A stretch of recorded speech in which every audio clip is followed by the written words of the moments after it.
Bonjour à tous.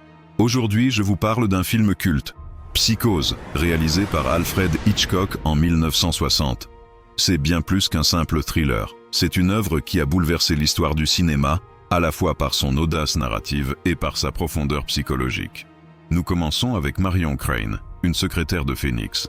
Elle vit une histoire d'amour clandestine avec Sam Loomis, mais leur relation est compliquée par un manque d'argent. Un jour, son patron lui confie une grosse somme destinée à la banque. 40 000 $. Marion décide de s'enfuir avec cet argent pour rejoindre Sam et recommencer sa vie ailleurs. Sur la route, Marion est stressée, traquée par ses propres pensées. Elle finit par s'arrêter dans un petit motel isolé, le Bates Motel. Là, elle fait la connaissance du propriétaire, Norman Bates, un jeune homme timide et poli, passionné par la taxidermie, mais visiblement sous l'emprise d'une mère autoritaire qu'on entend crier depuis la maison voisine. Norman et Marion partagent un dîner. Marion est touchée par la solitude de ce garçon, mais aussi troublée par son discours sur la mère qui l'étouffe. Elle décide alors de retourner sur le droit chemin et d'aller rendre l'argent. Mais avant, elle prend une douche dans sa chambre. Et c'est là que survient la scène culte. Une silhouette féminine, armée d'un couteau, surgit derrière le rideau et poignarde Marion à mort. La caméra insiste sur l'horreur de l'instant, le sang se mélange à l'eau et Marion meurt seule, son œil figé dans un dernier regard. Norman découvre la scène, paniqué. Il accuse sa mère et tente de la protéger en nettoyant méticuleusement le crime. Il efface toutes les traces et cache le corps et la voiture de Marion dans un marécage. L'histoire bascule. Marion n'est plus l'héroïne. Le film se recentre sur ceux qui la cherchent. Sa sœur, Lila Crane, s'inquiète. Son amant, Sam Loomis aussi. Un détective privé, Arbogast, est engagé pour retrouver la trace de Marion. Arbogast mène l'enquête et arrive au Bates Motel. Il soupçonne Norman, mais veut aussi interroger la mère. Alors qu'il monte dans la maison, il est attaqué et tué sur les escaliers par la même silhouette féminine. Lila et Sam, inquiets, poursuivant les recherches.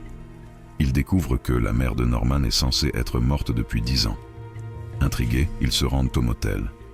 Sam tente de distraire Norman, tandis que Lila explore la maison. Et là, révélation. Dans la cave, elle découvre le cadavre momifié de Madame Bates. Au même moment, Norman surgit, déguisé en femme, un couteau à la main. Norman Bates est sa mère. Il a développé une double personnalité, prenant tour à tour son rôle et celui de sa mère. La police arrête Norman. Dans la scène finale, on comprend que sa personnalité de mère a totalement pris le dessus. Il sourit à la caméra, avec un regard glaçant. Analyse symbolique et psychologique. La culpabilité. Marion est rongée par sa faute, et Hitchcock nous fait partager son malaise intérieur. La maison et le motel, ils symbolisent la dualité de Norman. Le rez-de-chaussée représente sa vie sociale, la cave son inconscient, et l'étage sa mère, qui domine tout. Le double et le refoulé, Norman incarne le thème hitchcockien de la double personnalité. Incapable de tuer symboliquement sa mère, il l'a gardée en lui, au point de devenir elle. Le voyeurisme. Hitchcock joue avec le spectateur qui se sent complice, d'abord du vol de Marion, puis des actes de Norman. Psychose n'est pas seulement un thriller qui nous fait sursauter, c'est une réflexion sur la fragilité de l'esprit humain et sur les limites entre la normalité et la folie. Hitchcock ne nous montre pas un monstre extérieur, mais un monstre intérieur, celui que chacun pourrait porter en soi. Norman Bates n'est pas qu'un tueur déguisé en femme.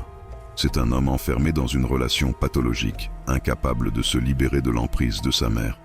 À travers lui, Hitchcock nous parle de ces poids du passé qui continuent à nous contrôler, même lorsqu'on croit être libre.